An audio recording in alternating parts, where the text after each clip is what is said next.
ವಿಜೇಂದ್ರ ಅವರು ಒಂದು ಸತ್ಯ ಶೋಧನಾ ಸಮಿತಿಯನ್ನ ನೇಮಿಸಿ ಆ ಸಮಿತಿಗೆ 1 ವಾರದ ಗಡುವು ಕೊಟ್ಟು ಆ ಸಮಿತಿಯ ವರದಿಯನ್ನ ಅರ್ಪಿಸಬೇಕಂತ ಹೇಳಿದ್ರು. ಸಬ್ಮಿಟ್ ಮಾಡಿದೀವಿ ಇವತ್ತು ನಮ್ಮ ರಾಜ್ಯ ಅಧ್ಯಕ್ಷರಿಗೆ. ಈ ಒಂದು ಸಮಿತಿ ವರದಿಯ ಬಗ್ಗೆ ತಮಗೆ ತಿಳಿಸಲು ನಮ್ಮ ಜನಪ್ರಿಯ ಶಾಸಕರು ಹಾಗೂ ಈ ಸಮಿತಿಯ ಅಧ್ಯಕ್ಷರಾದ ಶ್ರೀ ವಿಶ್ವನಾಥ್ ಅವರಿದ್ದಾರೆ. ಅವರಿಗೆ ತಮ್ಮೆಲ್ಲರೂ ಪರವಾಗಿ ಸ್ವಾಗತವನ್ನು ಬಯಸ್ತಾ ಇದ್ದೀವಿ.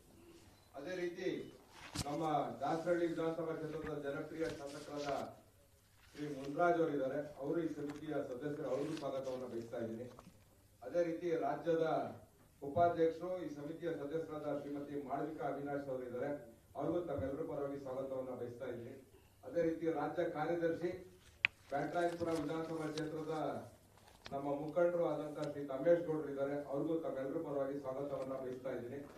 ಅದೇ ರೀತಿ ನಮ್ಮ ಬಿಜೆಪಿ ಮುಖಂಡರು ನಿವೃತ್ತ IPS ಆಫೀಸರ್ ಆದಂತಹ ಶ್ರೀ ಭಾಸ್ಕರ್ ರಾವ್ ಅವರಿದ್ದಾರೆ. ಅವ್ರಿಗೂ ತಮ್ಮೆಲ್ಲರೂ ಪರವಾಗಿ ಸ್ವಾಗತವನ್ನ ಬಯಸ್ತಾ ಈಗ ಈ ಒಂದು ಪತ್ರಿಕಾಗೋಷ್ಠಿಯನ್ನ ಶ್ರೀ ವಿಶ್ವನಾಥ್ ಅವರು ನಡೆಸ್ಕೊಡ್ಬೇಕಂತ ಕೇಳ್ಕೊಳ್ತೀವಿ.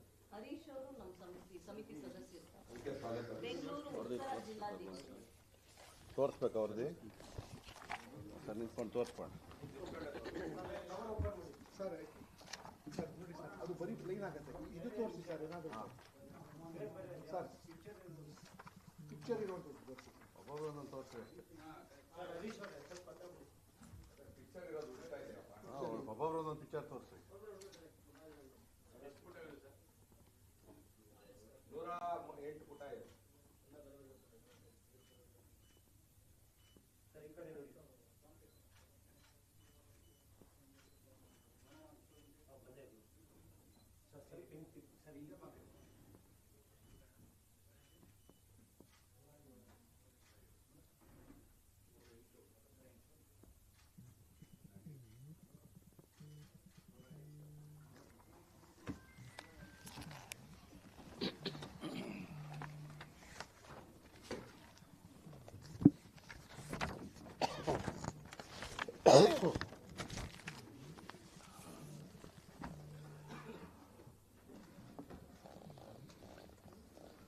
ಸತ್ಯಶೋಧನಾ ಸಮಿತಿಯ ಎಲ್ಲ ನನ್ನ ಸದಸ್ಯರೇ ಮತ್ತು ಮಾಧ್ಯಮದ ಎಲ್ಲ ನನ್ನ ಮಿತ್ರರೇ, ಕಳೆದ ಒಂದು ತಿಂಗಳಿಂದ ಯಲಹಂಕ ತಾಲೂಕು ಕೋಗಲು ಬಡಾವಣೆ, ಬ್ಯಾಟರಾಯಪುರ ವಿಧಾನಸಭಾ ಕ್ಷೇತ್ರಕ್ಕೆ ಸೇರಿದಂಥ ಕೋಗಲು ಬಡಾವಣೆ ಬಂಡೆ 99 ಸರ್ವೆ ನಂಬರ್ ಅಲ್ಲಿ ಏನು ಕಳೆದ 2 ವರ್ಷಗಳಿಂದ ಅಕ್ರಮವಾಗಿ ಬಾಂಗ್ಲಾ ಮತ್ತು ರೋಹಿಂಗ್ಯಾ ವಿದೇಶಿಯರು ಅಕ್ರಮ ಆಧಾರ್ ಕಾರ್ಡು, ವೋಟರ್ ಲಿಸ್ಟ್ಗಳನ್ನೆಲ್ಲ ಕೂಡ ಮಾಡಿಸ್ಕೊಂಡು ಅಲ್ಲಿ ಸುಮಾರು 167ಕ್ಕೂ ಹೆಚ್ಚು ತಾತ್ಕಾಲಿಕ ಮನೆಗಳನ್ನು ಕಟ್ಕೊಂಡು ವಾಸ ಮಾಡ್ತಾಯಿದ್ರು. ಈ ವಿಚಾರವಾಗಿ ಸರ್ಕಾರ ಅಂದರೆ ಅದು ಮೊದಲು ಬಂಡೆ ಜಾಗ, ಬಂಡೆ ಅಂದರೆ ಅದು 106 ಅಡಿ ಆಳದವರೆಗೂ ಕೂಡ ಬಂಡೆಯನ್ನು ತೆಗೆದಂಥ ಒಂದು ದೊಡ್ಡ ಬಂಡೆ ಜಾಗ, ಖರಾಬು. ಆ ಜಾಗದಲ್ಲಿ ಡೆಬ್ರಿಜನ್ ಹಾಕಿ ಮಣ್ಣು ಮುಚ್ಕೊಂಡು ಬಂದಿದ್ದರು. ಬೇರೆ ಬೇರೆ ಕಟ್ಟಡದ ತ್ಯಾಜ್ಯಗಳನ್ನು ಹಾಕಿ ಮುಚ್ಕೊಂಡು ಬಂದರು. ಅದು ಮುಚ್ತಾ ಇದ್ದಂಗೆ ಅಲ್ಲಿ ಕೆಲವರು ಕಾಂಗ್ರೆಸ್ಸಿನ ಮುಖಂಡರು ಮತ್ತು ಬೇರೆ ಬೇರೆ ಮುಖಂಡರುಗಳು ಸೇರಿಕೊಂಡು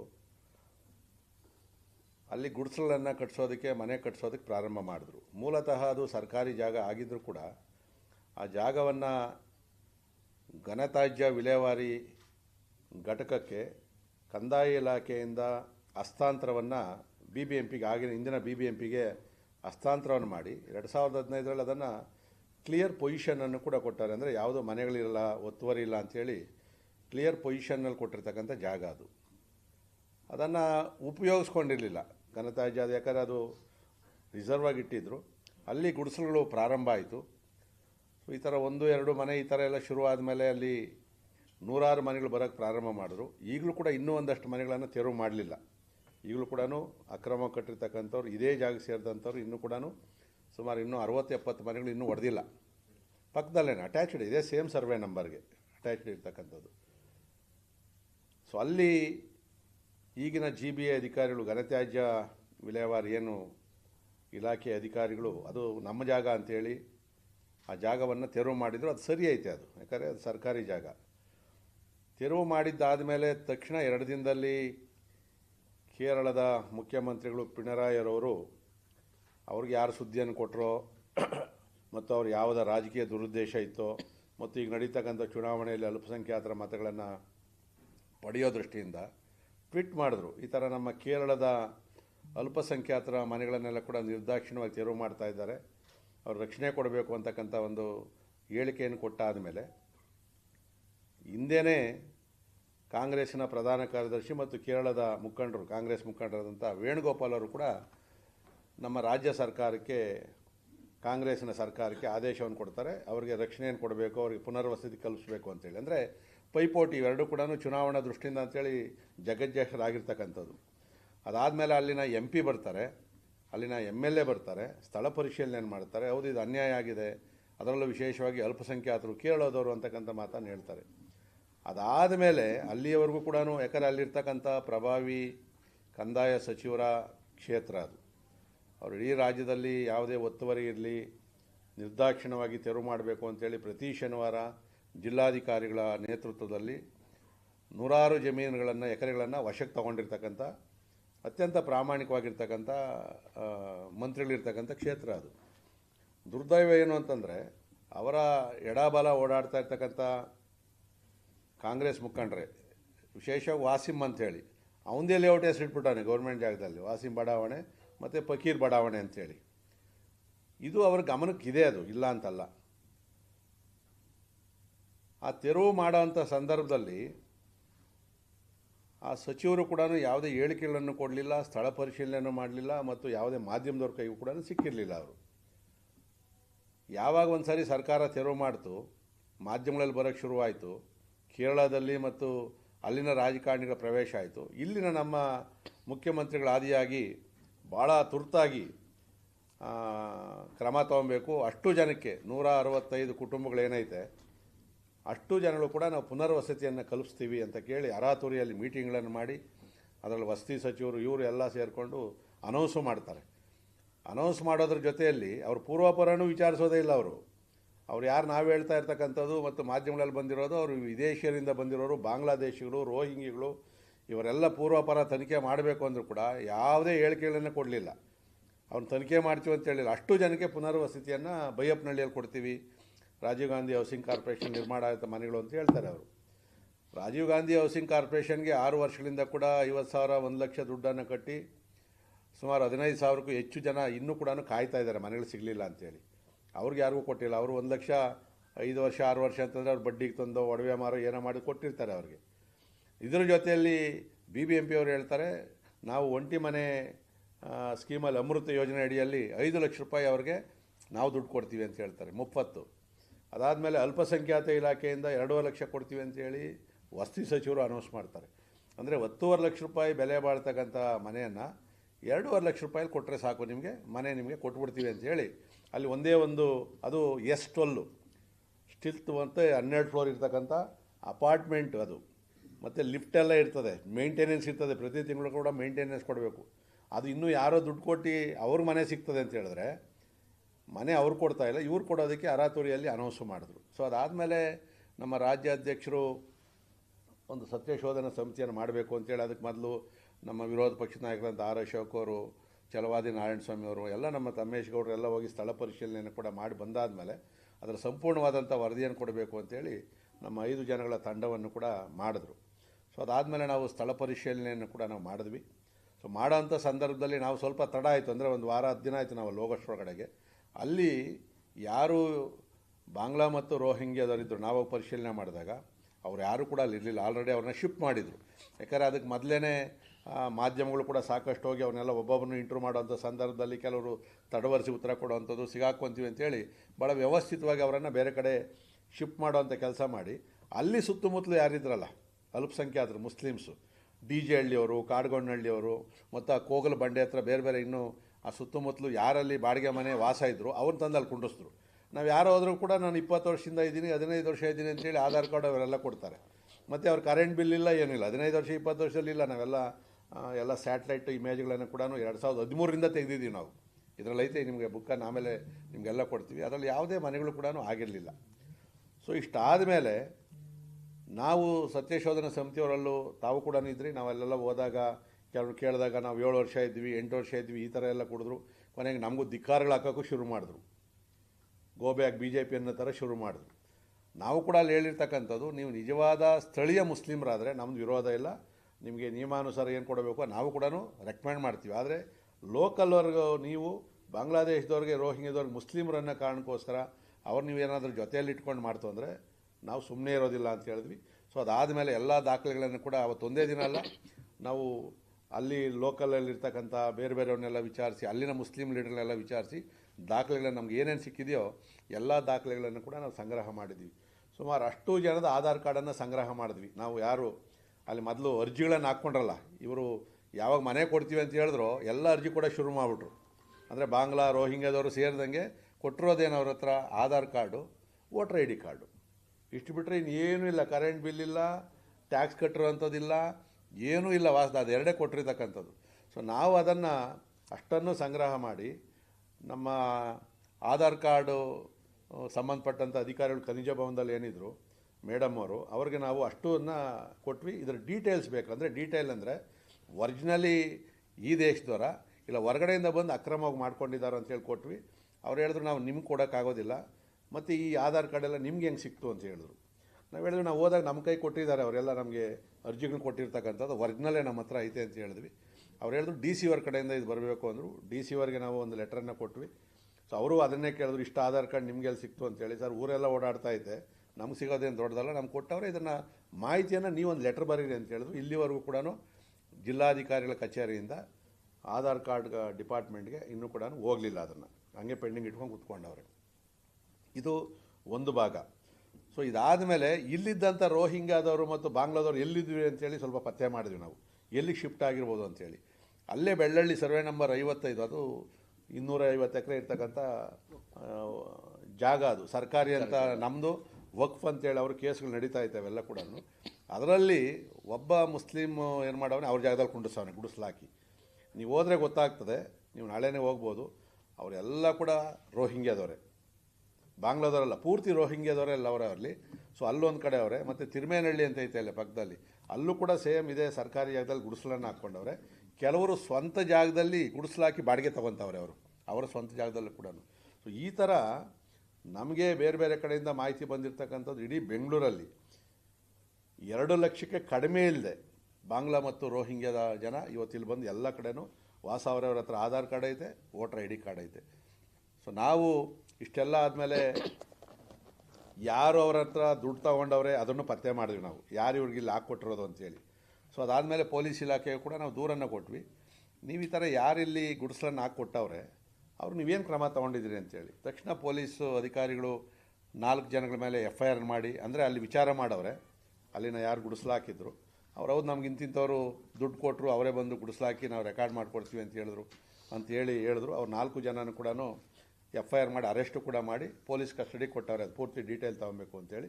ಮತ್ತು ಪೊಲೀಸ್ ಇಲಾಖೆ ಕೂಡ ಸ್ವಲ್ಪ ಈಗ ಭಾಳ ಸೀರಿಯಸ್ ಆಗಿ ಅವ್ರು ಯಾರು ಏನು ಅಂತ ವಿಚಾರವನ್ನು ಕೂಡ ಮಾಡ್ತಾ ಇರ್ತಕ್ಕಂಥದ್ದು. ಅದಾದಮೇಲೆ ನಾವು ಒಂದು ಹೋರಾಟವನ್ನು ಕೂಡ ಮಾಡಿದ್ವಿ. ಅಂದರೆ BBMP ಬಾರ್ಡ್ರಲ್ಲಿ ಪೊಲೀಸರು ಅನುಮತಿಯನ್ನು ಕೊಟ್ಟಿರಲಿಲ್ಲ, ಆದರೆ ನಾವು ಭಾಳ ಶಾಂತಿಯುತವಾಗಿ ಅದನ್ನು ಮಾಡಿ ಅಲ್ಲಿ ಪೊಲೀಸರು ನಾವು ಕೇಳಿದ್ವಿ. ನಾವು ಬಂದಾದ ಮೇಲೆ ಅದೇ ಕೋಗಲ್ ಬಂಡಿಯಲ್ಲಿ ಬೇರೆ ಬೇರೆ ಯಾರೋ ಕೆಲವು ಸಂಘಟನೆಗಳವರೆಲ್ಲ ಬಂದು ಹೋರಾಟ ಮಾಡಿ ನಮಗೆ ಧಿಕ್ಕಾರಕ್ಕೆ ಹೋಗಿ ಇವೆಲ್ಲವನ್ನು ಕೂಡ ಮಾಡಿದ್ದಾರೆ. ಅವ್ರ ಮೇಲೆ ಏನು ಕ್ರಮ ತೊಗೊಂಡಿದ್ದೀರಿ ಅಂತೇಳಿ. ಸೊ ಅವ್ರ ಮೇಲೆ ಕೂಡ FIR ಮಾಡಿದ್ರು ಪೊಲೀಸರು. ಅಂದರೆ ಅಕ್ರಮವಾಗಿ ನೀವು ಅನುಮತಿ ಇಲ್ಲದೇ ಇಲ್ಲಿ ಸಭೆಗಳನ್ನು ಮಾಡಿದ್ದೀರಿ ಅಂತೇಳಿ. ಸೊ ಆ ದೃಷ್ಟಿಯಿಂದ ನಾವು ಅದಕ್ಕೆ ಬೇಕಾಗಿರ್ತಕ್ಕಂಥ ಏನೇನು ದಾಖಲೆ ನಮ್ಗೆ ಸಿಕ್ತೋ, ಕೆಲವಂತೂ ಸರ್ಕಾರದ ಕಡೆಯಿಂದ ದಾಖಲೆ ಕೊಡಲಿಲ್ಲ ನಮಗೆ. ಅಧಿಕಾರಿಗಳು ಇಲ್ಲ, ಇಲ್ಲಿ ಕೇಳಿದ್ರೆ ಅಲ್ಲೈತೆ ಅಂತ ಹೇಳ್ತಾರೆ, ಅಲ್ಲಿ ಕೇಳಿದ್ರೆ ಇನ್ನೊಂದು ಕಡೆ ಐತೆ ಅಂತ ಹೇಳ್ತಾರೆ. ಸೊ ಈ ಥರ ಒಬ್ಬರ ಮೇಲೆ ಒಬ್ಬರು ಹೇಳ್ಕೊಂಡೋದ್ರು. ನಮ್ಮ ಈ ಒಂದು ಹೋರಾಟದ ಪರಿಣಾಮ, ಭಾರತೀಯ ಜನತಾ ಪಾರ್ಟಿಯ ಹೋರಾಟ ಮತ್ತು ನಮ್ಮ ಮಾಧ್ಯಮದ ಸ್ನೇಹಿತರು ಏನು ಅಲ್ಲಿ ನೈಜತೆಯನ್ನು ಹೊರಗಡೆ ತೊಗೊಂಬಂದರು, ಆ ಸಂದರ್ಭದಲ್ಲಿ ಬಾಂಗ್ಲಾದೇಶಿಗೆ ಅಂದರೆ ವೆಸ್ಟ್ ಬೆಂಗಾಲ್ ಸಂಬಂಧಪಟ್ಟಂಥ ವೆಹಿಕಲ್ಸ್ 3 ಇದ್ವು. ಬೇರೆ ಬೇರೆ ನಾವು ಕೂಡ ಅದನ್ನು ಕೂಡ ಕೆಲವು ದಾಖಲೆಯನ್ನು ಕೊಟ್ಟಿದ್ದೀವಿ ನಾವೆಲ್ಲ ಕೂಡ. ಆ 3 ಗಾಡಿಗಳು ಎಲ್ಲಿ ಹೋಗವೆ ಅಂತ ಗೊತ್ತಿಲ್ಲ. ಮತ್ತು ಪೊಲೀಸ್ಗೆ ಹೇಳಿದ್ದೀವಿ ಈ ಗಾಡಿ ಎಲ್ಲಿಂದ ಬಂತು, ಯಾರ್ದು ಅದನ್ನು ನೀವು ಡೀಟೇಲ್ ತೆಗಿಬೇಕು ಅಂತೇಳಿ ಪೊಲೀಸ್ ಇಲಾಖೆ ಕೂಡ ನಾವು ಮನವಿಯನ್ನು ಕೂಡ ನಾವು ಕೊಟ್ಟಿರ್ತಕ್ಕಂಥ ಕೆಲಸ ಮಾಡಿದ್ವಿ. ಕೊನೆಗೆ ಏನು ಮುಖ್ಯಮಂತ್ರಿಗಳು ಅಷ್ಟು ಜನಕ್ಕೆ ನಾವು ವಸತಿಯನ್ನು ಕೊಡ್ತೀವಿ, ದಾಖಲೆಗಳನ್ನು ಪರಿಶೀಲನೆ ಮಾಡ್ತೀವಿ ಅಂತೇಳಿ ಡಿಟೇಲ್ ಭಾಳ ಏನು 15 ದಿನ ಬೇರೆ ಕೆಲಸನೇ ಇಲ್ಲ ಅವ್ರಿಗೆ. ತಹಸೀಲ್ದಾರರು ನಮ್ಮ ಆಫೀಸಲ್ಲಿಲ್ಲ, ಡಿ ಸಿ ಅವರು ಕೂಡ ಇಲ್ಲ, ಎಲ್ಲ ಬರೀ ಇದೆ ಈ ಜನಗಳಿಗೋಸ್ಕರನೇ ಪೂರ್ತಿ ಡೀಟೇಲ್ಗಳನ್ನು ಕಲೆಕ್ಟ್ ಮಾಡಿದ್ರು BBMPಯಿಂದ ಹಿಡಿದು ಕೊನೆಗೆಲ್ಲ ಹೋಗಿ ಫೈನಲ್ಗೆ ಹೋಗಿ ಇವತ್ತು ಉಳ್ಕೊಂಡಿರೋದು 26 ಜನ ಮಾತ್ರ ದಾಖಲೆಗಳು ಸಿಕ್ಕೈತೆ ಅಂತೇಳಿ. ಅಂದರೆ 165ರಿಂದ 26 ಇಳ್ಕೊಂಡಿದ್ರು. ನಾವೇನಾದರೂ ಈ ಹೋರಾಟ ಮಾಡಲಿಲ್ಲ ಅಂತ ಹೇಳಿದರೆ ಅಷ್ಟು ಜನಕ್ಕೆ ಬೈಯಪ್ಪನಹಳ್ಳಿಯಲ್ಲಿ ಜಾಗಗಳನ್ನು ಕೊಡ್ತಾಯಿದ್ರು. ಸೊ ಈ 26ರಲ್ಲಿ ನಿಜವಾಗಿದ್ದಾರಾ? ಮನೆ ಕೊಟ್ಬಿಡ್ತೀವಿ ಅಂತೇಳಿ ಗ್ಲಾಸ್ ಹೌಸಲ್ಲೆಲ್ಲ ಕೂಡ ಹಾಕಿ ಇನ್ನೇನು ಹಕ್ಕುಪತ್ರ ಕೊಡ್ತಾರೆ ಅಂತ ಹೇಳಿದರು. ನನಗೆ ಅವತ್ತು ನಮಗೆ ನಂಬಿಕೆ ಇತ್ತು ಕೊಡೋಕ್ಕಾಗಲ್ಲ. ಯಾಕೆಂದರೆ 5 ವರ್ಷ ಬೆಂಗಳೂರಲ್ಲಿ ಅವರು ವಾಸ ಇದ್ದಾರೆ ಅನ್ನೋದಕ್ಕೋಸ್ಕರ ಕಂದಾಯ ಅಧಿಕಾರಿಗಳು ದೃಢೀಕರಣ ಪತ್ರ ಕೊಡಬೇಕು, ಮಹಜರ್ ಮಾಡಬೇಕು ಅವರೆಲ್ಲವ್ರೆ ಅಂತೇಳಿ. ಇಲ್ಲಿವರೆಗೂ ಕೂಡ ಅವ್ರು ಯಾರು ಕೊಡೋಕ್ಕಾಗ್ತಾ ಇಲ್ಲ. ಯಾಕಂದರೆ ಅವ್ರು ಇದ್ರಲ್ವ ಕೊಡೋಕ್ಕಾಗೋದು. ಸೊ ಆ 26 ಜನಕ್ಕೂ ಕೂಡ ಇನ್ನೂ ಕೂಡ ನಿವೇಶನ ಕೊಡೋಕ್ಕಾಗ್ತಾ ಇಲ್ಲ ಅವ್ರ ಕೈಯಲ್ಲಿ ಕೂಡ. ಸೊ ಈ ಥರ ಸರ್ಕಾರ ಅರಾತುರಿಯಲ್ಲಿ ಸ್ಥಳೀಯರು ಅಂತೇಳಿ ಗುಡಿಸವ್ರೆ. ಅಂದರೆ ಫಕೀರರು ಅಂತ ಏನವ್ರೆ, ಅವರು ಸ್ವಲ್ಪ ಮೊದಲು ಗುಡಿಸಲು ಹಾಕ್ಕೊಂಡಿದ್ರು. ಫಕೀರರು ಅಂತಂದರೆ ಆಂಧ್ರ ಬೇಸ್ಡ್ ಇರ್ತಕ್ಕಂಥವ್ರು. ಅವರು 26 ಜನ ಅಲ್ಲಿ ನಮ್ಮ ದೇಶದವ್ರು ಅವರು ಅಂಥೇಳಿ. ಇನ್ನು ಉಳಿಕೆಯವ್ರದ್ದು ಅವ್ರ ಹತ್ರ ಎಲ್ಲ ಏನು ಅರ್ಜಿ ಕೊಟ್ಟಿದ್ರು, Aadhaar card, voter ID card, ಅವ್ರು ಯಾರ್ದು ಕೂಡ ಇವತ್ತುವರೆಗೂ ಮೂಲ ಹುಡುಕೋಕ್ಕಾಗಿಲ್ಲ ಅಧಿಕಾರಿಗಳ ಕಡೆಯಲ್ಲಿ. ಅಂದರೆ ಅದ್ರ ಉದ್ದೇಶ ಅರ್ಥ ಮಾಡ್ಕೊಬೇಕು, ಅವರೆಲ್ಲ ಕೂಡ ಬಾಂಗ್ಲಾ ಮತ್ತು ರೋಹಿಂಗ್ಯದಿಂದ ಬಂದಿರತಕ್ಕಂಥವ್ರು ಅಂತೇಳಿ. ಇನ್ನೂ ಒಂದು ವಿಚಾರ ಏನು ಅಂದರೆ, ಆ ಕೇರಳದವರು ಅಷ್ಟು ವೇಣುಗೋಪಾಲ್ ಅವರು, ಅಲ್ಲಿನ MP CM ಎಲ್ಲ ಬಂದು ಕೂಗಾಡಿದ್ರಲ್ಲ ಇಲ್ಲಿ, ಈ ಪಟ್ಟಿಯಲ್ಲಿ ಒಬ್ಬನೇ ಕೇರಳದವನಿಲ್ಲ, ಒಬ್ಬರು ಕೇರಳದವರಿಲ್ಲ. ಯಾವುದೇ ತಪ್ಪು ಮಾಹಿತಿ ತೊಗೊಂಬಂದು ಇಷ್ಟೆಲ್ಲ ರಾದ್ದಾಂತ ಮಾಡಿದ್ರು, ಅಲ್ಲಿನ ಓಟ್ಗೋಸ್ಕರ ಮಾಡಿದ್ರು. ಅಂದರೆ ಇದರ ಅರ್ಥ ಏನು ಅಂತಂದರೆ, ಅಲ್ಲಿ ಕೇರಳದವನು ಇರಲಿ ಬಿಡಲಿ, ಅಲ್ಲಿನ ರಾಜ್ಯದ ರಾಜಕಾರಣಕ್ಕೋಸ್ಕರ ನಮ್ಮ ರಾಜ್ಯವನ್ನು ಬಲಿ ಹೊಡೆಯುವಂಥ ಕೆಲಸವನ್ನು ಮಾಡಿದ್ರು. ಒಬ್ಬರೇ ಕೇಳೋದಿಲ್ಲ, ಅದರಲ್ಲಿ ಒಬ್ಬರೇ ಕ್ರಿಶ್ಚಿಯನ್ ಅವರೇ. ಇನ್ನು ಬಹುತೇಕ ಎಲ್ಲ ಕೂಡ ಮುಸ್ಲಿಮ್ಸ್ ಇರ್ತಕ್ಕಂಥದ್ದು ನಮಗೆ ಸಿಕ್ಕಿರ್ತಕ್ಕಂಥ ಪಟ್ಟಿಯಲ್ಲಿ. ಸೊ ಇವತ್ತು ಕೂಡ ನಾವು ಕೆಲವು ರೆಕಮೆಂಡೇಷನ್ಗಳನ್ನು ಈಗ ನಮ್ಮ ಅಧ್ಯಕ್ಷರು ಕೊಟ್ಟಿದ್ದೀವಿ. ರೆಕಮೆಂಡೇಷನ್ ಮಾಡಿರ್ತಕ್ಕಂಥದ್ದು ಇವತ್ತು ರಾಜ್ಯ ಸರ್ಕಾರ ತುರ್ತಾಗಿ ಬೆಂಗಳೂರಲ್ಲಿ ಯಾರ್ಯಾರು ಈ ಥರ ಹೊಸದಾಗಿ ಗುಡಿಸಲುಗಳು ಸರ್ಕಾರಿ ಜಾಗದಲ್ಲಿ ಬಂಡಿಗಳನ್ನು ಹಾಕ್ಕೊಂಡವ್ರೆ, ಮತ್ತು ಬೇರೆ ಬೇರೆ ಕಡೆ ಈಗ ಯಾರು ಈ ರ್ಯಾಕ್ ಪಿಕ್ಕರ್ಸ್ ಅವರಲ್ಲ, ಚಿಂದಿಯಾಯಿ ಅಂತವ್ರು, ಅವ್ರು 195% ಎಲ್ಲ ರೋಹಿಂಗ್ಯಾದವ್ರು ಅವರೆಲ್ಲ ಕೂಡ. ಅವ್ರ ಹತ್ರ ಕೆಲವು ಕಾರ್ಡ್ಗಳವೆ, ನಮ್ಗೆ ಕೊಡಲಿಲ್ಲ ಅವರು. ನಾವು ಹೋಗಿ ಕೇಳಿದಾಗ UNA ಅವರು ಒಂದು ಕಾರ್ಡ್ ಕೊಟ್ಟವ್ರೆ ಅವ್ರಿಗೆ. ಅಂದರೆ ಯಾರು ಈ ಮೈಗ್ರೆಂಟ್ಸ್ ಇರ್ತಾರೆ, ಈಗ ರೋಹಿಂಗ್ಯಾದವ್ರ ಮೇಲೆ ಅಲ್ಲೇ ಆಯಿತು, ಅವರು ಬಾಂಗ್ಲಾದೇಶಕ್ಕೆ ಬಂದವ್ರೆ, ಅಲ್ಲಿ ಒಂದು ಟೆಂಪ್ರರಿ ಕಾರ್ಡ್ ಕೊಟ್ಟವ್ರೆ ಅವ್ರಿಗೆ. ಆ ಕಾರ್ಡ್ಗಳನ್ನ ಇಟ್ಕೊಂಡೇ ನಮ್ಮ ದೇಶದೊಳಗಡೆ ಬಂದವ್ರೆ ಅವರು. ಬಾರ್ಡ್ರ್ ಹೆಂಗೆ ದಾಟಿದ್ರು ಏನು ಮಾಡಿದ್ರು ಅವ್ರು ಹೇಳ್ತಾರೆ, ಕಾಸು ಕೊಟ್ವಿ ಬಂದ್ವಿ. ಅಲ್ಲೊಂದು ದೊಡ್ಡ ತಂಡನೇ ಐತೆ ಕಳಿಸೋದಕ್ಕೆ ಮತ್ತು ರಿಸೀವ್ ಮಾಡೋದಕ್ಕೆ. ಬಾಂಗ್ಲಾದೇಶದಲ್ಲಿ ರಿಸೀವ್ ಮಾಡೋದು, ಅಲ್ಲಿಂದ ವೆಸ್ಟ್ ಬೆಂಗಾಲವ್ರು ರಿಸೀವ್ ಮಾಡೋದು, ಬಾಂಗ್ಲಾದವ್ರು ಕಳಿಸೋದು. ಅವ್ರು ಹೇಳಿರ್ತಕ್ಕಂಥದ್ದೇ. ಯಾಕಂದರೆ ಇವತ್ತು ನಾವು ಅವ್ರ ಲ್ಯಾಂಗ್ವೇಜ್ ನೋಡಿದ್ರೆ ಹಿಂದಿನೂ ಅಲ್ಲ, ಅಲ್ಲಿ ಉರ್ದೂನೂ ಅಲ್ಲ, ಅದು ನಮ್ಗೆ ಅರ್ಥನೂ ಆಗೋದಿಲ್ಲ. ಆ ಥರದ ಭಾಷೆ ಅದೆಲ್ಲ ಕೂಡ ಬಾಂಗ್ಲಾ ಮತ್ತು ರೋಹಿಂಗ್ಯದ ಭಾಷೆ ನಾವು ನೋಡಿದ ತಕ್ಷಣ ಗೊತ್ತಾಗ್ತದೆ. ಸೊ ಮೊನ್ನೆ ಕೂಡ ನಾವು TVಗಳಲ್ಲಿ ಕೂಡ ನೋಡೋದು, ಜೈ ಬಾಂಗ್ಲಾ ಅಂತ ಹೇಳ್ತಾರೆ. ಒಬ್ಬ ಲೇಡಿ ಜೈ ಬಾಂಗ್ಲಾ ಅಂತ ಹೇಳ್ತಾರೆ, ರಾಜಾರೋಷವಾಗಿ ಅವರೆಲ್ಲ ಕೂಡ. ಸೊ ಇದಕ್ಕೆ ಇವತ್ತು ನಾವು ನಮ್ಮ ಅಧ್ಯಕ್ಷರಿಗೆ ರೆಕಮೆಂಡೇಷನ್ ಕೊಟ್ಟಿರ್ತಕ್ಕಂಥದ್ದು ಪ್ರಮುಖವಾಗಿ ಇವತ್ತೇನು 2 ಲಕ್ಷಕ್ಕೂ ಅಧಿಕವಾಗಿ ರೋಹಿಂಗ್ಯಾ ಮತ್ತು ಬಾಂಗ್ಲಾದವ್ರು ಇದ್ದಾರೆ ಅಂತಕ್ಕಂಥದ್ದು ನಮಗೆ ಕೆಲವು ವರದಿಗಳು ಬಂದಿದೆ. ಸೊ ಅದನ್ನೆಲ್ಲ ಕೂಡ ಪರಿಶೀಲನೆ ಮಾಡಿ ಅವರ ಮೂಲ ಏನು ಅವೆಲ್ಲವನ್ನು ತಗೊಂಡು ಅವರನ್ನು ಅರೆಸ್ಟ್ ಮಾಡಿ ಅವರ ದೇಶಕ್ಕೆ ವಾಪಸ್ ಕಳಿಸೋದು, ಇಲ್ಲ ಕಾನೂನು ಕ್ರಮ ಏನು ತಗೊಂತೀರೋ ಅವೆಲ್ಲವನ್ನು ಕೂಡ ನೀವು ಮಾಡಬೇಕು ಅಂತಕ್ಕಂಥದ್ದು ಮಾಡಿದ್ದೀವಿ. ಮತ್ತು ಇವತ್ತೇನು ನೀವು ಮನೆಗಳನ್ನು ಕೊಡ್ತಕ್ಕಂಥದ್ದು ಮಾಡ್ತೀವಿ, 15,000 ಜನ ಮೇಲೆ ಪಟ್ಟು ಅಪ್ಲಿಕೇಶನ್ ಹಾಕ್ಕೊಂಡು ಏನು ವೆಯ್ಟ್ ಮಾಡ್ತಾ ಇದ್ದಾರೆ, ಅವರು ನೀವು ಇನ್ನೂ ಮನೆಗಳನ್ನು ಕೊಟ್ಟಿಲ್ಲ. ಈ ಥರ ನೀವು ಅಕ್ರಮವಾಗಿ ಮನೆ ಕೊಡುವಂಥದ್ದು ಮತ್ತು ಅವ್ರಿಗೆ ಸಹಾಯಧನ ಕೊಡ್ತಕ್ಕಂಥದ್ದು ಯಾವುದೇ ಕಾರಣದಿಂದ ಮಾಡಬಾರ್ದು. ನಿಯಮ ಏನೈತೆಯೋ ಆ ನಿಯಮದ ಪ್ರಕಾರ ಮಾಡಬೇಕೆ ಹೊರತು ಮಾನವೀಯತೆಯ ದೃಷ್ಟಿಯಿಂದ. ಯಾಕಂದರೆ ಇವತ್ತು ರಾಜಗಾಲುವೆ ಮೇಲೆ ಇರ್ತಕ್ಕಂಥವ್ರನ್ನು ಕೂಡ ಮನೆಗಳು ಹೊಡೆದಾಕಿದ್ವಿ ನಾವು. ಬೇರೆ ಬೇರೆ ಕಡೆ ಕಾಚರ್ನಲ್ಲಿ ಕೆರೆಯಲ್ಲಿ ಮನೆ ಕಟ್ಟಿದ್ರು ಅಂತೇಳಿ ಗುಡಿಸೋಕೆ ಬೆಂಕಿನೇ ಇಟ್ಟರು, ಅವ್ರಿಗೂ ಕೂಡ ಪರಿಹಾರವನ್ನು ಕೊಟ್ಟಿಲ್ಲ ನಾವು ಆ ಕಾಡ್ಗೊಂಡಹಳ್ಳಿ ಹತ್ರ. ಅದಾದಮೇಲೆ ಕೆಲವರು ಸರ್ಕಾರಿ ಜಾಗದಲ್ಲಿ 94 CCಗೆ ಅಪ್ಲಿಕೇಶನ್ ಹಾಕ್ಕೊಂಡ್ರು ಕೂಡ ಸರ್ಕಾರ ಅವ್ರು ಕೊಡಲಿಲ್ಲ, ಅವರನ್ನು ತೆರವು ಮಾಡಿದ್ದೀರಿ ನೀವೆಲ್ಲ ಕೂಡ. ಕೆರೆ ಅಂಗಳದಲ್ಲಿ ಇರ್ತಕ್ಕಂಥವ್ರನ್ನ ತೆರವು ಮಾಡಿದ್ದೀರಿ. ಅವರು ಎಲ್ಲ ನಮ್ಮ ಕನ್ನಡಿಗರೇ, ಇಲ್ಲಿರ್ತಕ್ಕಂಥವ್ರೆ, ಯಾರೋ ನಮ್ಮ ಗುಲ್ಬರ್ಗ ಆ ಕಡೆಯಿಂದ ಬಂದು ಇಲ್ಲಿ ಕೂಲಿ ನಾಲಿ ಮಾಡ್ಕೊಂಡು ಅವರೆಲ್ಲ ಇದ್ದಂಥವ್ರು. ಅವ್ರಿಗೆ ನೀವೇನು ಪರಿಹಾರ ಕೊಡದೆ ಹೊರದೇಶದವ್ರಿಗೆ ನೀವು ಈ ಥರ ಕುಮ್ಮಕ್ಕು ಕೊಡ್ತಕ್ಕಂಥದ್ದು ಯಾವುದೇ ಕಾರಣದಿಂದ ಭಾರತೀಯ ಜನತಾ ಪಾರ್ಟಿ ಒಪ್ಪೋದಿಲ್ಲ. ಮತ್ತು ಅವ್ರನ್ನೆಲ್ಲನೂ ಕೂಡ ತಕ್ಷಣ ಪರಿಶೀಲನೆ ಮಾಡಿ ಪೊಲೀಸ್ ಇಲಾಖೆ ಸಮರ್ಥವಾಗಿ ಐತೆ. 2023ರಲ್ಲಿ ಇದೇ ನಾನು ಏನು ಹೇಳಿದೆ, ಬೆಳ್ಳಳ್ಳಿಯಲ್ಲಿ ಈಗಿನ RC ರೀಜನಲ್ ಕಮಿಷನರ್ ಏನವ್ರೆ ಅವರೇ ಎನ್ಕ್ವೈರಿ ಮಾಡವ್ರೆ, ಇವರೆಲ್ಲ ರೋಹಿಂಗ್ಯಾದವರು, ಇವ್ರನ್ನೆಲ್ಲ ಕೂಡ ತನಿಖೆ ಮಾಡಿ ಹೊರಗಡೆಗೆ ಹಾಕಬೇಕು ಅಂತೇಳಿ. ಅದೇ RCನೇ ಈಗಲೂ ಕೂಡ ಇರ್ತಕ್ಕಂಥದ್ದು. ಅದು ವರದಿ ಕೂಡ ಅದನ್ನು ಕೂಡ ನಾವು ಲೆಟರ್ಗಳನ್ನ ಏನೇನು ಬರೆದವ್ರು ಎಲ್ಲವನ್ನು ಕೂಡ ಈ ಒಂದು ನಾವು ಈ ಸತ್ಯಶೋಧನಾ ಸಮಿತಿ ವರದಿಯಲ್ಲಿ ನಾವು ಡೀಟೇಲ್ ಅಂದರೆ ನಮ್ಗೆ ಏನೇನು ಮಾಹಿತಿ ಸಿಗ್ತೋ ಮ್ಯಾಕ್ಸಿಮಮ್ಮು ನಾವೆಲ್ಲ ಕೂಡ ಹಾಕಿದ್ದೀವಿ. FIR ಕಾಪಿಗಳು, ಏನೇನು ಕರೆಸ್ಪಾಂಡೆನ್ಸ್ ಆಯಿತು ಎಲ್ಲವನ್ನು ಕೂಡ ಈ ವರದಿಯಲ್ಲಿ ಕೂಡ ನಾವು ಈಗ ಒಂದು ರಾಜ್ಯ ಸರ್ಕಾರನೇ ಮಾಡಲಿ, ಅಕಸ್ಮಾತ್ ನಿಮ್ಮ ಕೈಲಿ ಆಗೋದಿಲ್ಲ, ಇದು ಅಂತಾರಾಷ್ಟ್ರೀಯ ಮಟ್ಟದಾಯಿತು ಅಂತಂದರೆ ನಮಗೆ NIA ಕೊಡಲಿ ಅಂತೇಳಿ. ಸೊ ನಮ್ಮ ಒತ್ತಾಯ, ನಮ್ಮ ರೆಕಮೆಂಡೇಷನ್ ಇರ್ತಕ್ಕಂಥದ್ದು, ಇದು ಹೊರದೇಶದವರು ಬಂದಿರೋದ್ರಿಂದ ನೀವು ಇಲ್ಲಿವರೆಗೂ ಈ ಸರ್ಕಾರ ನೀವು ಅವ್ರಿಗೆ ಅರಾತುರಿಯಲ್ಲಿ ಅವ್ರಿಗೆ ಮನೆಗಳನ್ನು ಕೊಡೋಕೆ ಹೊರಟಿರೋರು, ಇದರಲ್ಲಿ ನ್ಯಾಯ ಕೊಡ್ತೀರಿ ಅನ್ನೋದೇ ನಮಗೇನು ಗ್ಯಾರಂಟಿ ಇಲ್ಲ. ಸೊ ಅದಕ್ಕೋಸ್ಕರ ನೀವ್ಯಾಕೆ ತಲೆ ಮೇಲೆ ಹಾಕ್ಕೊಂತೀರಿ? ನೀವು NIAಗೆ ನೇರವಾಗಿ ಕೊಡ್ತು ಅಂತಂದರೆ ಅಲ್ಲಿ ಅವರೆಲ್ಲ ಕೂಡ ಅವ್ರ ಮೂಲ ಎಲ್ಲವನ್ನು ಹುಡುಕಿ ಯಾರ್ಯಾರು ವಿದೇಶಿಯರಿದ್ದಾರೆ ಅವ್ನು ಕಳಿಸ್ತಕ್ಕಂಥ ಕೆಲಸ ಮಾಡ್ತಾರೆ. ಇದು ಯಾವುದೋ ಒಂದು ಪಕ್ಷದ ವಿಚಾರ ಅಂತಲ್ಲ, ಇದು ನಮ್ಮ ಮಣ್ಣಿನ ವಿಚಾರ, ನಮ್ಮ ರಾಜ್ಯದ ವಿಚಾರ, ದೇಶದ ಆಂತರಿಕ ಭದ್ರತೆಯ ವಿಚಾರ ಆಗಿರೋದ್ರಿಂದ ಇದರಲ್ಲಿ ಯಾವುದೇ ಮುಲಾಜು ನೀವು ನೋಡೋಂಗಿಲ್ಲ, ನಾವು ಕೂಡ ನೋಡೋಂಗಿಲ್ಲ. ಅದಕ್ಕೋಸ್ಕರ NIA ಕೊಡಬೇಕು ಅಂತಕ್ಕಂಥ ಆಗ್ರಹವನ್ನು ಕೂಡ ನಾವು ರೆಕಮೆಂಡೇಷನ್ ಮಾಡಿದ್ದೀವಿ.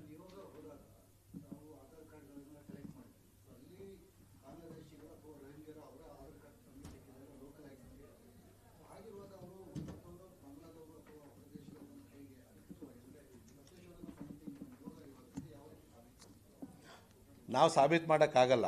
ಸಾಬೀತು ಹೆಂಗೆ ಮಾಡ್ಬೋದು ಅಂತಂದರೆ ಅವ್ರು ಮಾತಾಡ್ತಕ್ಕಂಥ ಭಾಷೆ ನಮ್ಮ ಭಾಷೆ ಅಲ್ಲ ಅವ್ರದ್ದೆಲ್ಲ ಕೂಡ.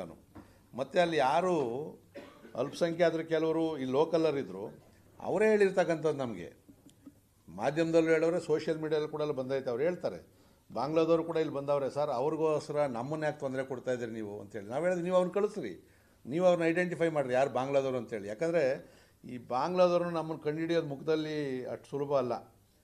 ಸೇಮ್ ನಮ್ಮ ಥರನೇ ಅವ್ರು, ಯಾಕಂದರೆ ನಮ್ಮದೇ ದೇಶದ ಇದಲ್ವ, ಸೇಮ್ DNA ಅಲ್ಲ ಇರ್ತಕ್ಕಂಥದ್ದು. ಒಂದು ಅವರ ಭಾಷೆಯಿಂದ ನಾವು ಕಂಡುಹಿಡಿಬೋದು, ಎರಡನೇದು ಅವ್ರಿಗೆ ಆಧಾರ್ ಕಾರ್ಡು ವೋಟರ್ ID ಏನು ಕೊಟ್ಟಿದ್ದೀರಲ್ಲ ಅದು ಯಾರು ಮಾಡಿಕೊಟ್ರು, ಎಲ್ಲಿಂದ ಐತೆ ಅಂತೇಳಿ. SIR ಅಲ್ಲಿ ಅದರೇ ಬರ್ತಕ್ಕಂಥದ್ದು. ಅದಕ್ಕೆ ಕಾಂಗ್ರೆಸ್ ಅವರು ವಿರೋಧ ಮಾಡೋಂಥದ್ದು. ಅದು ಏನೂ ಡಾಕ್ಯುಮೆಂಟ್ ಇಲ್ಲ, ಅದನ್ನೇ ನಾವು ಕೇಳ್ತಾ ಇರ್ತಕ್ಕಂಥದ್ದು. ಈಗ ನಾವು ಆಧಾರ್ ಕಾರ್ಡ್ಗೆ ಮಾಡಬೇಕಾದ್ರೆ ಕೆಲವು ದಾಖಲೆ ಬೇಕು. ನೀನು ಬಾಡಿಗೆ ಮನೆಯಲ್ಲಿರಬೇಕು, ಎಷ್ಟು ವರ್ಷದಿಂದ ಇಲ್ಲಿದ್ದೀಯಾ, ಇವೆಲ್ಲವನ್ನು ಕೊಡಬೇಕು. ಅದನ್ನೇ ನಾವು ಈಗ ಕೇಳಿರತಕ್ಕಂಥದ್ದು ಡಿಪಾರ್ಟ್ಮೆಂಟ್ಗೆ. ಅದೇನು ಅಂದರೆ ಗೌಪ್ಯ ಅಂತ ಹೇಳ್ತವ್ರೆ. ನಾವು ಹೇಳಿದ್ರೆ ಗೌಪ್ಯದ ಮಾಹಿತಿ ನಮ್ಗೆ ಬೇಡ. ಇವರು ನಮ್ಮ ದೇಶದವರ ಹೊರದೇಶದವರ ಯಾರಿಗೆ ಆಧಾರ್ ಕಾರ್ಡ್ ಮಾಡಿಕೊಟ್ಟವ್ರು ಯಾರು, ಇದಕ್ಕೆ ಏನೇನು ದಾಖಲೆ ನೀವು ಅನೆಕ್ಷರಲ್ಲಿ ಕೊಟ್ಟವ್ರೆ, ಇದನ್ನು ಕೇಳಿರ್ತಕ್ಕಂಥದ್ದು. ಇಲ್ಲಿವರೆಗೂ ಇನ್ನೂ ಸರ್ಕಾರ ಅದ್ರ ಬಗ್ಗೆ ಕೊಟ್ಟಿಲ್ಲ. ಇವನ್ ವೋಟರ್ ID ಕೂಡ ನಾವು ಕೇಳಿದ್ದೀವಿ. ವೋಟರ್ ID ಕೂಡ ಮಾಡಿಕೊಟ್ಟವ್ರು ಯಾರು, ಹೆಂಗೆ ಮಾಡಿಕೊಟ್ರಿ? ಈಗ ನಾವು ವೋಟರ್ ID ಮಾಡಬೇಕಾದ್ರೆ ಹೊರಗಿದ್ದವನಾದರೆ ಫಾರಮ್ 7 ಕೊಟ್ಟು ಕ್ಯಾನ್ಸಲೇಷನ್ ಮಾಡಬೇಕು, ಪ್ರಚುರ ಪಡಿಸ್ಬೇಕು, ಸೇರಿಸ್ಬೇಕು. ನೀವು ಏನು ಫಾರಮ್ 7 ಕೊಟ್ಟಿದ್ದೀರಾ, ಇಲ್ಲ ಹೊಸದಾಗೆ ಮಾಡಿದರೆ ಅವ್ನು ಏನೇನು ಡಾಕ್ಯುಮೆಂಟ್ ತೊಗೊಂಡಿದ್ದೀರಿ, ಮಾಡಿದವ್ರು ಯಾರು, ಇದನ್ನು ತನಿಖೆ ಮಾಡಬೇಕಲ್ವಾ? ನಿಜವಾಗಿ ಈ ದೇಶದಲ್ಲಾದರೆ ನಮ್ಮದೇನು ಅಭ್ಯಂತರ ಇಲ್ಲ. ಆದರೆ ಕಣ್ಣಿಗೆ ಕಾಣಂಗೆ ರಾಜಾರೋಷವಾಗಿ ಅವ್ರು ಹೇಳ್ತಾರೆ ನಾವು ಬಾಂಗ್ಲಾದವರು ಅಂತಲೇ ಹೇಳ್ತಾರೆ. ನಾವು ಏನೂ ಮಾಡದೇ ಇರ್ತಕ್ಕಂಥ ಪರಿಸ್ಥಿತಿ.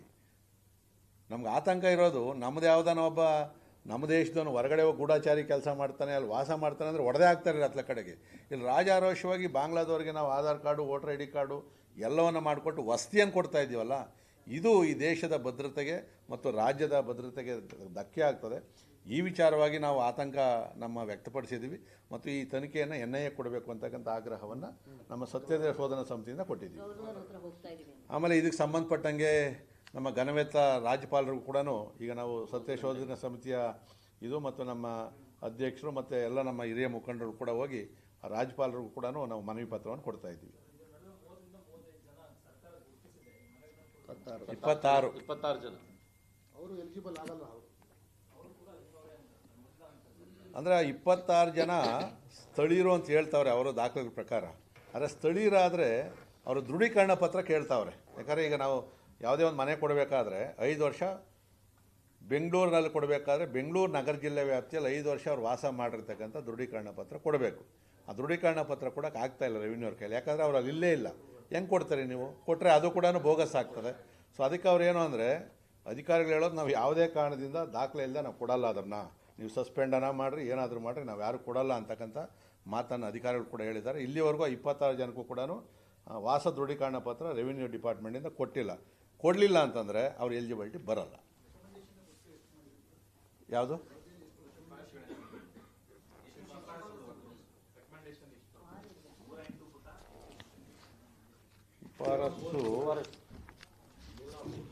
ಅಲ್ಲ ಒಟ್ಟು ನಾವು ಕೊಟ್ಟಿರ್ತಕ್ಕಂಥ ಇವು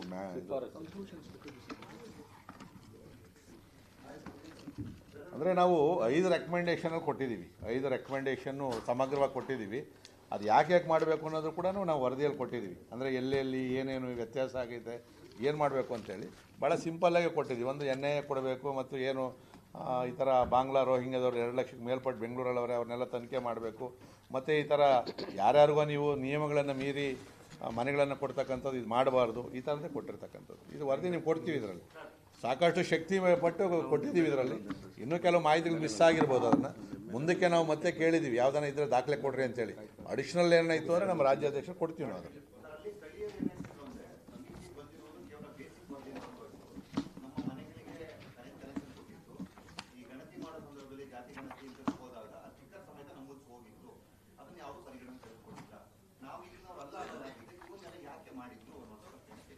ಈಗ ನಾವು ಅದು ತಗೊಂಡಿದ್ದೀವಿ.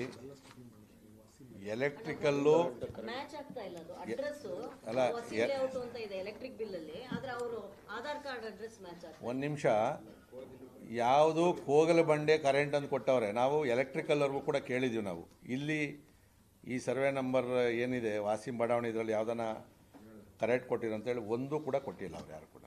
ಅಕ್ರಮವಾಗಿ ABC ಕೇಬಲ್ ಎಳ್ಕೊಂಡು ಒಂದೊಂದು ಮನೆಗೆ ಒಂದೊಂದು ವೈರ್ ಎಳ್ಕೊಂಡು ಕರೆಂಟ್ ಕೊಟ್ಟವ್ರೆ ಹೊರತು ಅದು ಅಕ್ರಮನೇ. ಅದನ್ನು ಕೊಟ್ಟಿದ್ದೀವಿ ನಾವು ವರದಿಯಲ್ಲಿ. ಅವ್ರ ನೀರಿನ ಕನೆಕ್ಷನ್ ಆಗಲಿ ಮತ್ತು ಎಲ್ಲ ನೋಡಿದ್ರಲ್ಲ, 5-3 ಅಡಿ ರೋಡ್ ಅದು. ಯಾರನ್ನ ಹಂಗೆ ಮಾಡ್ತಾರೆ ಅದರಲ್ಲಿ. ಕರೆಂಟಿಂದ ಯಾರು ಕೂಡ ಅವ್ರಿಗೆ ಕರೆಂಟು ಕೂಡ ಕೊಟ್ಟಿಲ್ಲ, ಅಫಿಷಿಯಲ್ ಕೊಟ್ಟಿಲ್ಲ. ಅಲ್ಲಿ ಯಾವನೋ ಲೈನ್ ಮ್ಯಾನ್ ಹಿಡ್ಕೊಂಡು ಒಂದಷ್ಟು ದುಡ್ಡು ಗಿಡ್ಡು ವಸೂಲಿ ಮಾಡಿಕೊಂಡು ಮನೆಗೆ ಒಂದೊಂದು ಲೈಟ್ ಕೊಟ್ಟವ್ರೆ ಅಷ್ಟೇ. ಒಂದು ಈಗಾಗಲೇ ಸತ್ಯಶೋಧನಾ ಸಮಿತಿಗೆ ಸಂಬಂಧಪಟ್ಟಂತೆ ನಮ್ಮ ಅಧ್ಯಕ್ಷರಾದಂಥ ವಿಶ್ವಣ್ಣವರು ಎಲ್ಲ ಮಾಹಿತಿಯನ್ನು ಕೊಟ್ಟರು.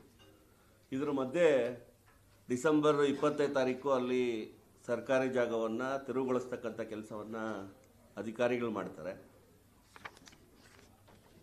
ಜನವರಿ 6ನೇ ತಾರೀಕು ಮಾನ್ಯ ಬ್ಯಾಟರಾಯನಪುರ ವಿಧಾನಸಭಾ ಕ್ಷೇತ್ರದ ಶಾಸಕರು, ಕಂದಾಯ ಸಚಿವರು ಮಾಧ್ಯಮಗಳ ಮುಂದೆ ಬರ್ತಾರೆ. ಅಂದರೆ 15 ದಿವಸ ಕೋಗಿಲು ವಿಷಯಕ್ಕೆ ಸಂಬಂಧಪಟ್ಟಂತೆ ಯಾವುದೇ ಹೇಳಿಕೆಗಳನ್ನು ನೀಡದೆ, ಘಟನೆ ನಡೆದಂಥ ಸ್ಥಳಕ್ಕೂ ಹೋಗದೆ 15 ದಿವಸದ ನಂತರ ಬಂದು ಒಂದು ಸ್ಟೇಟ್ಮೆಂಟನ್ನು ಮಾಡ್ತಾರೆ. ಈ ಅಕ್ರಮವಾಗಿ ನಿರ್ಮಾಣವಾದಂಥ ಬಡಾವಣೆಯನ್ನು ಏನು ಲೇಔಟ್ಗಳು ಮಾಡಿದ್ದಾರೆ ಅದನ್ನು ಒಡೆಯೋದಕ್ಕೆ ಅಧಿಕಾರಿಗಳಿಗೆ ನಾವೇ ಸೂಚನೆ ಕೊಟ್ಟು ನಮ್ಮ ಕಡೆಯಿಂದನೇ ಒಡೆದ್ರಿ ಅಂತ ಹೇಳ್ತಾರೆ. ಜೊತೆಗೆ ಇದು ನಮ್ಮ ಅವಧಿಯಲ್ಲಿ ಆಗಿರ್ತಕ್ಕಂಥದ್ದಲ್ಲ, ಭಾರತೀಯ ಜನತಾ ಪಕ್ಷ ಸರ್ಕಾರ ಇದ್ದಂಥ ಸಂದರ್ಭದಲ್ಲಿ ಆಗಿರ್ತಕ್ಕಂಥದ್ದು ಅಂತಕ್ಕಂಥ ಹೇಳಿಕೆಯನ್ನು ಕೂಡ ಮಾಧ್ಯಮಗಳ ಮುಂದೆ ಕೊಡ್ತಾರೆ. ನಾನೊಂದು ಆಗ್ರಹವನ್ನು ಮಾನ್ಯ ಶಾಸಕರಿಗೆ, ಕಂದಾಯ ಸಚಿವರಾದಂಥ ಕೃಷ್ಣಬೈರೇಗೌಡರು ಕೇಳಕ್ಕೆ ಇಷ್ಟಪಡ್ತೇನೆ. ನೀವು ಕಳೆದ 18 ವರ್ಷಗಳಿಂದ ಬ್ಯಾಟರಾಯನಪುರ ವಿಧಾನಸಭಾ ಕ್ಷೇತ್ರದ ಶಾಸಕರು, ಅದರಲ್ಲಿ 10 ವರ್ಷಕ್ಕಿಂತ ಹೆಚ್ಚು ಮಂತ್ರಿಗಳ ಕೆಲಸ ಮಾಡಿದ್ದೀರಾ. ಕಂದಾಯ ಸಚಿವರಾಗಿ 2.5 ವರ್ಷವನ್ನು ಮುಗಿಸಿದ್ದೀರಾ. ತಮ್ಮ ಗಮನಕ್ಕೊಂದು ಮಾತನ್ನು ಹೇಳ್ತೇನೆ. ಈ ಅಕ್ರಮ ಸರ್ಕಾರಿ ಜಾಗದಲ್ಲಿ ಅಕ್ರಮವಾಗಿ ಕಟ್ಟಡಗಳನ್ನು ಕಟ್ತಾ ಇದ್ದಾರೆ ಅಂತ ಬ್ಯಾಟರಾಯನಪುರದ ಭಾರತೀಯ ಜನತಾ ಪಾರ್ಟಿ ತಾಲೂಕು ಕಚೇರಿ ಮುಂದೆ ಪ್ರತಿಭಟನೆ ಮಾಡಿ ಇದನ್ನು ತೆರವುಗೊಳಿಸಬೇಕು ಅಂತಕ್ಕಂಥ ಆಗ್ರಹವನ್ನು ಮಾಡ್ತು. ನಂತರ ಜನಪ್ರಿಯ ಶಾಸಕರಾದಂಥ SR ವಿಶ್ವನಾಥ್ ಅವರ ನೇತೃತ್ವದಲ್ಲಿ ತಹಸೀಲ್ದಾರ್ ಮತ್ತು ಕಂದಾಯ ಅಧಿಕಾರಿಗಳ ಸಭೆಯನ್ನು ಕರೆದು ಈ ಭಾಗದಲ್ಲಿ ಅಕ್ರಮವಾಗಿ survey number 99, survey number 100, survey number 22, survey number 28 ಇಷ್ಟೂ ಸರ್ವೆ ನಂಬರ್ಗಳು ಕೂಡ ಸರ್ಕಾರಿ ಜಾಗ ಇದೆ, ಸರ್ಕಾರಿ ಸ್ಮಶಾನನೂ ಇದೆ, ಬಂಡೆ ಜಾಗ ಇದೆ. ಇವೆಲ್ಲವನ್ನು ಕೂಡ ಅಕ್ರಮವಾಗಿ ಮನೆಗಳನ್ನು ಕಟ್ತಾ ಇದ್ದಾರೆ. ದಯಮಾಡಿ ಇದನ್ನ ತೆರವುಗೊಳಿಸಬೇಕು, ಸರ್ಕಾರಕ್ಕೆ ಈ 106 ಕೋಟಿ ಆಸ್ತಿ ಉಳಿಸಬೇಕು ಅಂತ ನಾವು ಒತ್ತಡವನ್ನು ಮಾಡಿದ್ದು. ಅದು ಸನ್ಮಾನ್ಯ ಶಾಸಕರಾದಂಥ SR ವಿಶ್ವನಾಥ್ ಅವರ ನೇತೃತ್ವದಲ್ಲಿ. ಆ ಒತ್ತಡಕ್ಕೆ ಮಣಿದು ಇವತ್ತು ಆ ಜಾಗವನ್ನು ಉಳಿಸ್ತಕ್ಕಂಥ ಕೆಲಸ ಮಾಡಿದ್ರು. ತಾವು ಅದನ್ನ ಬಹಳ ಜವಾಬ್ದಾರಿಯಿಂದ ಹೇಳ್ತಿದ್ರ, ನಾವೇ ಸೂಚನೆ ಕೊಟ್ಟು ನಾವು ಓಡಿಸ್ತಿದೀವಿ ಅಂತ. ತಮ್ಮಲ್ಲಿ ಒಂದು ಆಗ್ರಹವನ್ನು ಮಾಡ್ತೇನೆ. ಮಾನ್ಯ ಕೃಷ್ಣಬೈರೇಗೌಡ್ರೆ,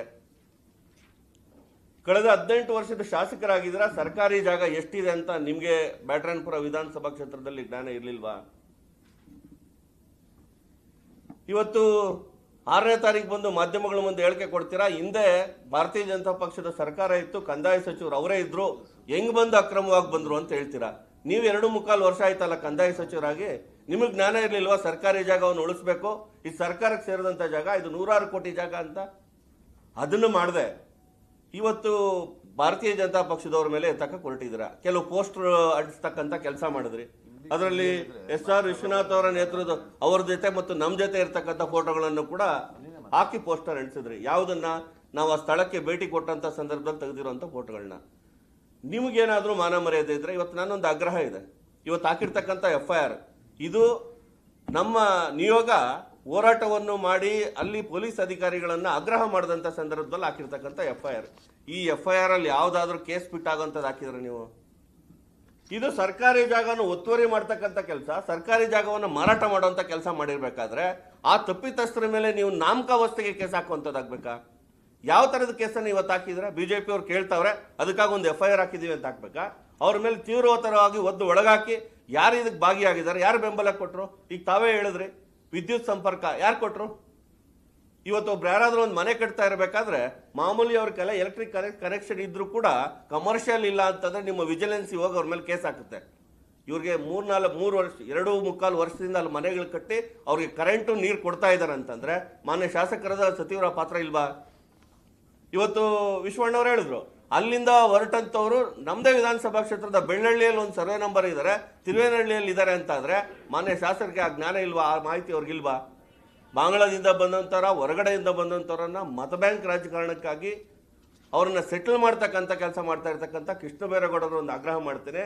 ನೀವೇನೋ ಇಡೀ ರಾಜ್ಯಾದ್ಯಂತ ದೊಡ್ಡ ಅಭಿಯಾನ ಮಾಡ್ತೀರಲ್ಲ ಸರ್ಕಾರಿ ಜಾಗ ಉಳಿಸ್ತೀರಂತ, ನಿಮ್ಗೇನಾದರೂ ಆ ಗಟ್ಟಿ ಮನಸ್ಸಿದ್ರೆ ಸರ್ಕಾರದ ಒಬ್ಬ ಕಂದಾಯ ಮಂತ್ರಿಯಾಗಿ ನೀವು ಪ್ರಾಮಾಣಿಕವಾಗಿ ಕೆಲಸ ಮಾಡಬೇಕು ಅಂತಿದ್ರೆ ನಮ್ಮ ವಿಧಾನಸಭಾ ಕ್ಷೇತ್ರದಲ್ಲಿ ಅಕ್ರಮವಾಗಿ ಕಟ್ಟಿರ್ತಕ್ಕಂಥ, ಅಕ್ರಮವಾಗಿ ನೆಲೆಸಿರ್ತಕ್ಕಂಥ ಈ ಅಕ್ರಮ ಬಾಂಗ್ಲಾದೇಶರನ್ನ ಹೊರಗಾಕಿ ಸರ್ಕಾರಿ ಜಾಗ ಎಷ್ಟಿದೆಯೋ ಅಷ್ಟನ್ನು ಉಳಿಸ್ತಕ್ಕಂಥ ಕೆಲಸ ನೀವು ಹೊರಗಡೆ ಎಲ್ಲ ಮಾಡೋದಲ್ಲ, ನಿಮ್ಮ ವಿಧಾನಸಭಾ ಕ್ಷೇತ್ರದಲ್ಲಿ ಮಾಡಿ. 3,000 ಎಕರೆಗೂ ಹೆಚ್ಚು ಇವತ್ತು ಸರ್ಕಾರಿ ಜಾಗ ಬ್ಯಾಟರಾಯನಪುರದಲ್ಲಿ ಇಲ್ಲ. ಅದನ್ನು ತನಿಖೆ ಮಾಡ್ತಕ್ಕಂಥ ತಾಕತ್ತನ್ನು ನೀವು ತೋರಿಸಿ, ಅದು ಬಿಟ್ಟು ಆರೋಪ ಮಾಡ್ತಕ್ಕಂಥದ್ದು ನಿಲ್ಲಿಸಿ ಒಬ್ಬ ಜವಾಬ್ದಾರಿ ಶಾಸಕರಾಗಿ ತಾವೇನ್ ಮಾಡಿದಿರ ಅಂತಕ್ಕಂಥದ್ದನ್ನ ಜನರಿಗೆ ಹೇಳ್ಬೇಕು ಅಂತಕ್ಕಂಥ ಆಗ್ರಹವನ್ನು ಮಾಡ್ತೇನೆ. ಇಲ್ಲಿ ತಾವು ಸೆಕ್ಷನ್ ನೋಡಬಹುದು, ಪೇಜ್ ನಂಬರ್ 95 ಒಳಗೆ ಸರ್ ತಾವು ಇಂಗ್ಲೀಷಲ್ಲಿ ಒಂದು ಬ್ರೀಫ್ ಮಾಡ್ಬಿಡಿ. ಒಂದು ಪಾಯಿಂಟ್ ಅವ್ರು ಸರ್ಕಾರದ ಮೇಲೆ ನಾವು ಒತ್ತಡ ಹಾಕ್ತಿರೋದ್ರಿಂದ ಅವರು Karnataka land revenue act 191-192 police station ಅಲ್ಲಿ ಬೇಲ್ ಕೊಡುವಂತದ್ದು. ಏನ್ ವಿಶ್ವನಾಥ್ ಸರ್, ಪೊಲೀಸ್ ಸ್ಟೇಷನ್ ಅಲ್ಲಿ ಬೇಲ್ ಕೊಡುವಂತ ಕೇಸ್ ಹಾಕಿದ್ದಾರೆ ಸರ್ ಅಲ್ಲಿಗೆ. ಸೊ ಅದಕ್ಕೆ ಬಲ ಇಲ್ಲ. ಅದಕ್ಕೆ ನಮ್ಮ ರಾಜ್ಯದಲ್ಲೇ 2 ಬಹಳ ಮುಖ್ಯವಾದ ಕಾನೂನು ಇದೆ. Karnataka land grabbing prohibition act 2011 ಮತ್ತೆ 2020, 2022 ಮತ್ತೆ ನಾವು 2025 ಅಲ್ಲಿ ಅಮೆಂಡ್ಮೆಂಟ್ ಮಾಡಿದ್ರು. ಇದು ಮಾಡಿರೋದೇ ಇಂಥ ಅಕ್ರಮವಾಗಿ ಜಮೀನ್ ಮೇಲೆ ಕಬ್ಜಾ ಮಾಡುವಂತವ್ರ ಮೇಲೆ ಕೇಸ್ ಹಾಕಿದ್ರು. ಈ ಕೇಸ್ ಹಾಕಿರೋದಿಲ್ಲ. ಮತ್ತೆ ತದನಂತರ ಕೋಕಾ ಇದೆ ಸಂಘಟಿತ ಅಪರಾಧಗಳು, ಆ ಕೇಸ್ ಸೆಕ್ಷನ್ ಈ ವಸೀಂ ಮತ್ತೆ ಇವರೆಲ್ಲರ ಮೇಲೆ ಹಾಕ್ಬೋದಾಗಿತ್ತು. ಆದ್ರೆ ಪೊಲೀಸ್ ಸ್ಟೇಷನ್ ಅಲ್ಲಿ ಬೇಲ್ ಕೊಡುವಂತ ಕೇಸ್ಗಳು ಇವರು ಹಾಕಿದ್ದಾರೆ. ತದನಂತರ ಏನ್ ಶಾಸಕರ ಮೇಲೆ ಮತ್ತೆ ಅಲ್ಲಿ ತಂಡ ಹೋಗಿರುವಾಗ ಈ ಇನ್ನೊಂದು ಕೇಸ್ ಅವ್ರು ಸೋಮೋಟೋ ಕೇಸ್ ತಗೊಂಡಿದಾರಲ್ಲ ಸರ್, BNS 2023 ಹಾಕಿದ್ದಾರೆ. ಅದು ಕೂಡ ಬೇಲಬಲ್ ನಾನ್ ಕಾಗ್ನಿಸಬಲ್ ಕೇಸ್, ಪೊಲೀಸ್ ಸ್ಟೇಷನ್ ಅಲ್ಲಿ ಬೇಲ್ ಕೊಟ್ಟು ಕಳಿಸುವಂತ ಕೇಸ್, ಟೊಳ್ಳು ಕೇಸ್. ಅದು ಕೋರ್ಟಿನ ಪರ್ಮಿಷನ್ ತಗೊಂಡು ಅದು ಬರೋದೋ ಇಲ್ಲ, ಇವ್ರು ಮಾಡೋದು. ಸೊ ಇಟ್ಸ್ ಓನ್ಲಿ ಪಾಲ್ತು ಬೋಗಸ್ ಕೇಸ್ ಅವರು ಹಾಕಿರೋದು. ಮತ್ತೆ ಇನ್ ಅಡಿಷನ್ ಟು ಯಾರು ನಮ್ಮ ಅಧ್ಯಕ್ಷರು ಹೇಳಿದಂಗೆ ಈ ಎಂಟೈರ್ ಸಿಸ್ಟಮ್ ಇದೆಲ್ಲ, ಇದು this is an attempt to create non citizens into citizens. ಮತ್ತೆ ಅನ್ಆಥರೈಸ್ಡ್ ಆಗಿ there are groups who are bringing people like Rohingyas and Bangladeshis inside the country. ಇದು ಒಂದು ಜಾಲವಾಗಿದೆ at the international border ಮತ್ತೆ ಮಧ್ಯದಲ್ಲಿ as well as ಕರ್ನಾಟಕದಲ್ಲಿ. ಇವರಿಗೆ ಜಾಗ for them to be settled here as well as to be given employment, as the honorable chairman of the committee has pointed out. They are being given Aadhaar card, Epic card, ration card, driving licenses, as well as facilitating street vendor card, which honorable prime minister has, Shram card matte idella koddu. Those cards are also being given to these people so that they become established citizens of the country. Matte we have always been raising in public domain about non-citizens being made citizens. The honorable chairman and the members feel, and they have already represented it to the President of Bharatiya Janata Party, as well as they are going to make a representation to His Excellency the Governor, that to put an end to all these things, an NIA probe, and only an NIA probe can point the fingers to those persons who are responsible for all these illegalities that are being here. There is no point in only discussion as well as unauthorized conclusions coming over there. Let NIA conduct a probe, because this is dangerous to the entire demographic setup of Bangalore itself. So such an attempt will only clear the whole thing, and countries all over the world are getting rid of immigrants over there. This will be a first step in legally taking steps to ensure that unauthorized persons are evicted out of Bangalore city. Thank you sir. ಎಲ್ಲರಿಗೂ ಧನ್ಯವಾದಗಳು. ಅದೇ ರೀತಿ ಮಾಧ್ಯಮ ಮಿತ್ರರಿಗೂ ಧನ್ಯವಾದಗಳು. 1 ಗಂಟೆಗೆ ದಯವಿಟ್ಟು ರಾಜಭವನ ಲೋಕಭವನಕ್ಕೆ ತಾವೆಲ್ಲರೂ ಬರ್ಬೇಕಂತ ಕೇಳ್ಕೊಳ್ತೀವಿ. 12 ಕಾಲಿಗೆ ಲೋಕಭವನ ಮಾಡಿಲ್ಲ ಲೋಕಭವನ